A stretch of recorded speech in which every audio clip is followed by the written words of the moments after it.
मैं चंद्रा भान आज आपको एक भूतिया कहानी सुनाने जा रहा हूँ। ध्यान से सुनिए। भूतिया कहानी काली हवेली का रहस्य।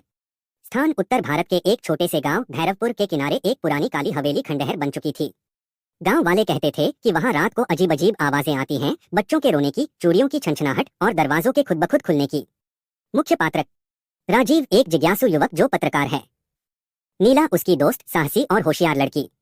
दादी अम्मा, गांव की सबसे बुजुर्ग और रहस्य जानने वाली स्त्री। हरिओम, गांव का साधु जो उस हवेली के रहस्य को छू तक नहीं सकता। कहानी शुरू होती है। राजीव और नीला एक बार गांव घूमने आए। रात में गांव के बाहर जब हवेली के पास से गुजरे तो नीला ने देखा कि खिड़की से किसी औरत की परछाई झांक रही थी। लेकिन जैसे ही राजीव ने देखा, वो गायब हो गई। दादी अम्मा ने उन्हें बताया, वो हवेली किसी जमाने में ठाकुर साहब की थी। उनकी पत्नी रत्ना देवी की हत्या उसी हवेली में हुई थी और तब से उसकी आत्मा वहीं भटक रही है। जो भी रात को अंदर गया, कभी लौटकर नहीं आया। राजीव और नीला ने तय किया कि वो इस रहस्य को उजागर करेंगे।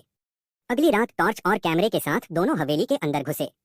हवेली के अंदर हर चीज धूल में ढकी थी, लेकिन एक कमरा चमक रहा था, जैसे कोई वहां आज भी रहता हो। अचानक एक औरत की चीख गूंजी। कमरे में एक आईना था। उसमें नीला ने देखा कि एक औरत लाल जोड़े में खून से लथपथ खड़ी है और कह रही है, मुझे इंसाफ चाहिए, मुझे इंसाफ दिलाओ। राजीव डर के मारे कांपने लगा, लेकिन नीला ने साहस किया और पूछा, किसने तुम्हें मारा? आईने पर खून से लिखा गया, ठाकुर।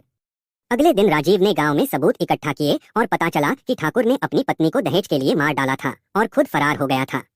जब राजीव ने उस सच्चाई को अखबार में छापा और पुलिस को जानकारी दी तो हवेली से वो आवाजें आना बंद हो गईं। गांव वाले कहते हैं कि रत्ना देवी को अब शांति मिल गई है। लेकिन रात को अगर कोई हवेली के आईने में देखे तो रत्ना देवी का चेहरा आज भी नजर आता है, सिर्फ देखने भर के लिए, याद दिलाने के लिए कि इंसाफ कभी मरता नहीं। समाप्त। अगर आपको इस